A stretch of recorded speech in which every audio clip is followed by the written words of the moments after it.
नमस्कार, मैं ज्योति गर्ग, आप देख रहे हैं नारद वाणी। दोस्तों, आप लोग कैसे हैं? अच्छे ही होंगे महादेव की कृपा से। दोस्तों, नागपुर में जो दंगा हुआ उसका धीरे धीरे रहस्योद्घाटन होता जा रहा है।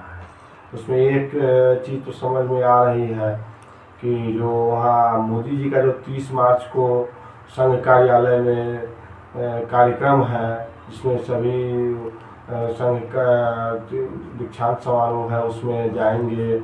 वहाँ संघ के सभी बड़े बड़े पदाधिकारियों से उनका मिलन होगा, जो इधर के समय में हो नहीं रहा था। इससे दोनों संगठनों में भेद चल रहा था, विभेद चल रहा था, मनभेद चल रहा था, मतभेद चल रहा था, मीडिया रिपोर्टों में आ रही थी।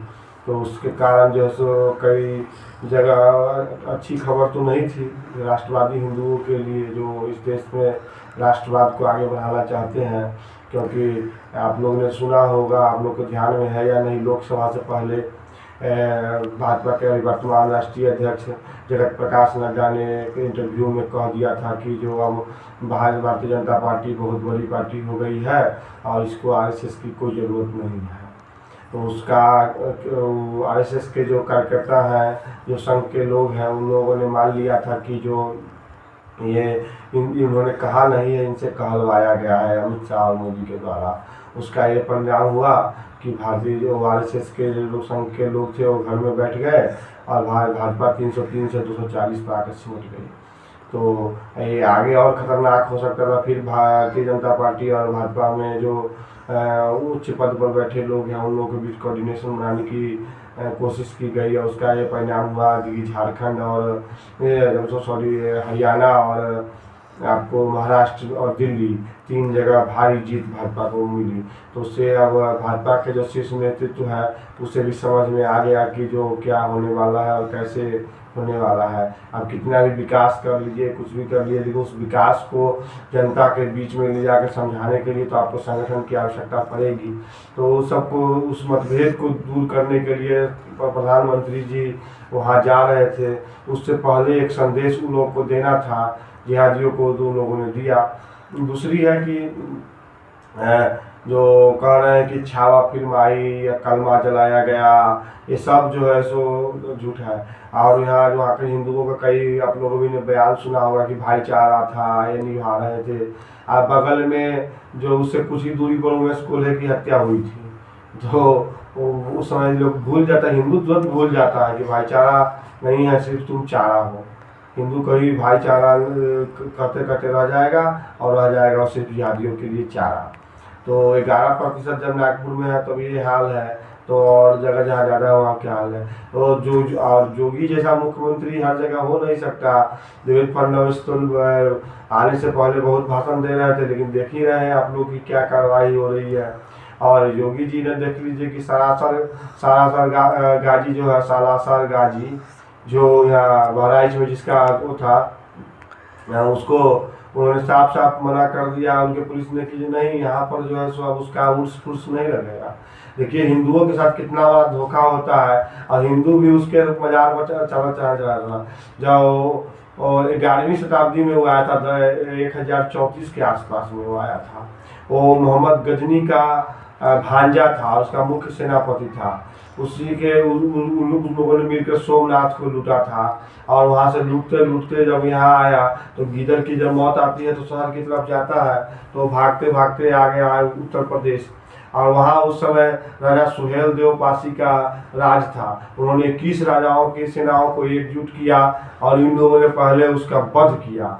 और जिस तरह से वो नरमुंड हिंदुओं को काट काट कर उसके नरमुंड का पिरामिड बना कर आया हुआ था, उसी प्रकार से उसका पीछा करके उसके सारे सेनाओं को काट कर नरमुंडों का पिरामिड बना दिया। उससे ये हुआ कि 150 साल तक किसी भी इस्लामी जिहादी की हिम्मत नहीं भारत की तरफ देखने के लिए। तो वैसे अताताई क्रूर जो सालासर गाजी था, उसके नाम पर उर्स लग रहा था।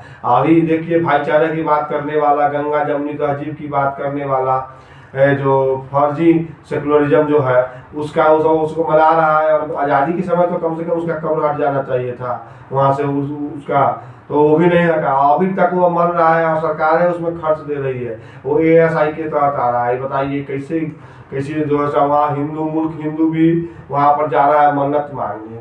और वहाँ पर झंडा गड़ाता था, इस्लाम का परचम लहराया जाता था।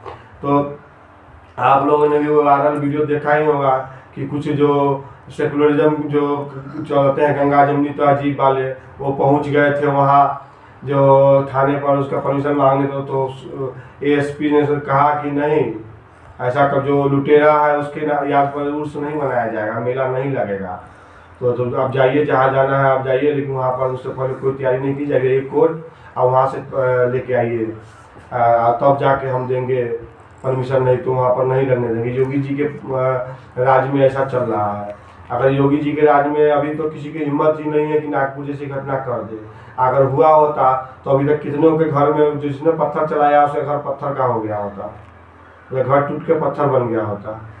तो यही बात है कि जो आपका जो नेता है, जो उसको देख सुनकर चुनिए।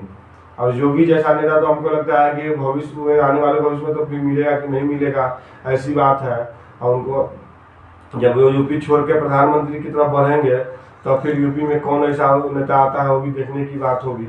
लेकिन और सबसे बड़ा फ्रॉड जो है, जो गंगा जमुनी तहजीब जो बोलता है, उसको सभी लोग जवाब दीजिए कि गंगा भी हमारी जमुना पर, जमुना नदी के किनारे कृष्ण कन्हैया बंसी बजाया, बंसी बटपन, और जो है जमुना तीरे, और हो गया गंगा जमुनी तहजीब। अरे गंगा का, गंगा मैया, जमुना मैया सब हिंदू की, तो कहा है कि गंगा जमुनी तहजीब, समझ गए। इसको आप लोग बोलिए और सबको प्रचारित प्रसारित कीजिए।